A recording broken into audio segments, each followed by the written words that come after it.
오늘은 집합과 원소의 관계에 대해서 살펴보도록 하겠습니다. 집합이라는 단어를 우리가 일상적으로 그렇게 많이 쓰지는 않는 단어죠.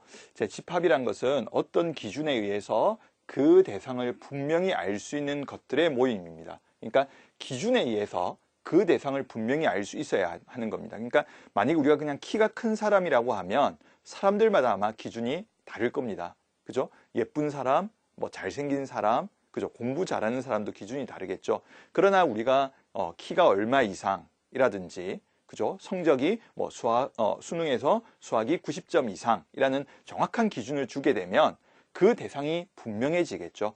그것을 우리가 집합이라고 합니다. 그래서 객관적인 기준에 따라서 정확히 그 기준을 나눌 수 있을 때만 우리가 집합이라고 할 수 있습니다. 그리고 그 집합을 이루는 대상 하나하나를 우리는 원소라고 이야기하게 됩니다. 자, 그러면 우리가 그 집합을 이제 표현하는 것들을 표현을 어떻게 하고 원소와의 관계 어떻게 되는지 한번 확인해 보도록 하겠습니다. 자, 우리가 A가 집합 A에, 그러니까 우리가 보통 원소를 소문자로 써주고요. 집합의 이름을 대문자로 써주는데 A가 집합 A의 원소라고 하면 A가 집합 A에 속한다가 되겠죠. 속하고 그 속한다는 것을 기호로 이렇게 표현을 해주게 됩니다.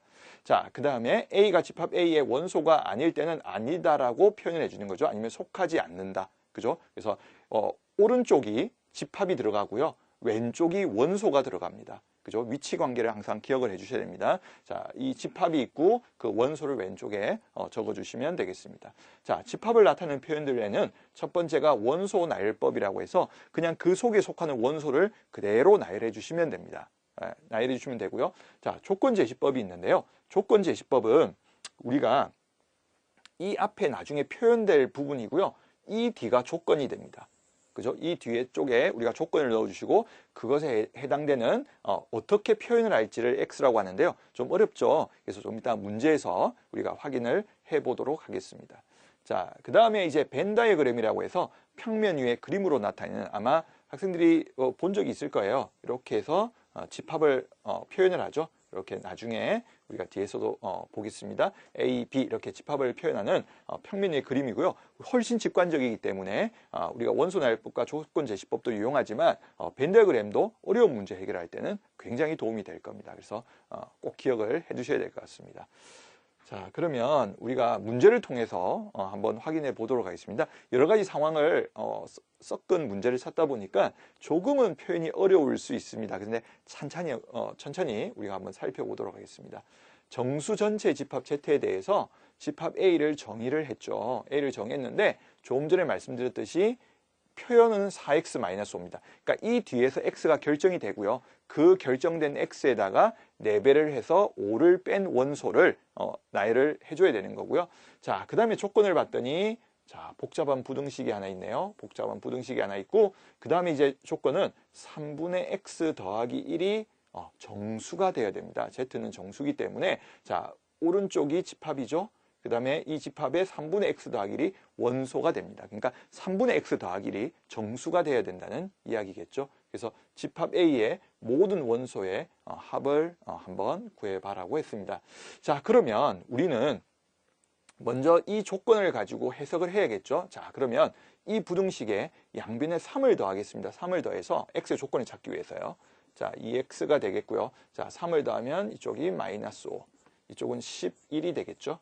자, 그러면 이제 우리가 일단 x가 필요하니까 x, 자, 마이너스 2분의 5였고요. 양변에 2로 나눠주니까 2분의 11이 되겠네요. 자, 그리고 나서 x에 1을 더해서 이제 3으로 나눠주는 작업을 해야겠습니다. 자, 한 번에 해버릴까요? x에다 1을 더하고요. 자, 3으로 나누겠습니다. 자, x에 1을 더하면 좌변은 마이너스 2분의 3이 되겠네요. 그리고 3으로 나눠주니까 마이너스 2분의 1이 되겠고요. 오른쪽은 자 2분의 11에다가 1을 더하면 2분의 13인가요? 2분의 13에 우리가 3으로 나오니까 6분의 13이 되겠습니다. 2보다 조금 큰 값이겠네요. 자, 그런데 3분의 x 더하기 1이 정수라고 했기 때문에 이 마이너스 2분의 1 이상 6분의 13 이하가 되는 것 중에 정수를 찾아야 되니까 3분의 x 더하기 1은 정수라는 조건을 가지기 때문에 저 사이에 0, 1, 2까지가 존재하겠네요. 자, 이때 우리는 다시 x를 구해야 됩니다.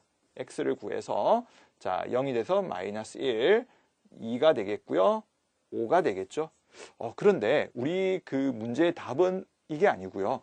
원소가 4x 빼기 5의 형태로 나와 있기 때문에 a라는 원소를 만들어 줄 때는 자 4배를 해서 5를 빼줘야 됩니다. 그럼 마이너스를 4배하면 마이너스 하니까 마이너스 9가 되겠고요. 자 2를 4배를 하면 8에서 5를 빼니까 3이 되겠고요. 자 5를 4배하면 20에서 5를 빼니까 15가 되겠네요. 자 이렇게 A가 만들어집니다. 그래서 지금 이 표현은 조건제시법이었고요. 이쪽 표현이 원소나열법이 됩니다. 우리가 모든 원소의 합을 구해야 하기 때문에 원소나열법으로 하여야 쉽게 합을 찾을 수 있겠죠. 그래서 이제 모든 원소를 더해버리면 18에서 9를 빼는 형태니까 합은 9가 되겠네요. 그래서 모든 원소의 합은 9인 걸 알 수 있습니다. 그래서 조금 복잡한 문제였지만 그 조건제시법과 원소나열법을 비교할 수도 있었고 집합의 표현도 볼 수 있어서 제가 이 문제를 소개를 드렸습니다. 그래서 한번 꼭 확인해 보시면서 정확하게 집합과 원소의 관계에 대해서 확인해 주시면 좋을 것 같습니다. 예, 오늘은 여기까지 하도록 하겠습니다.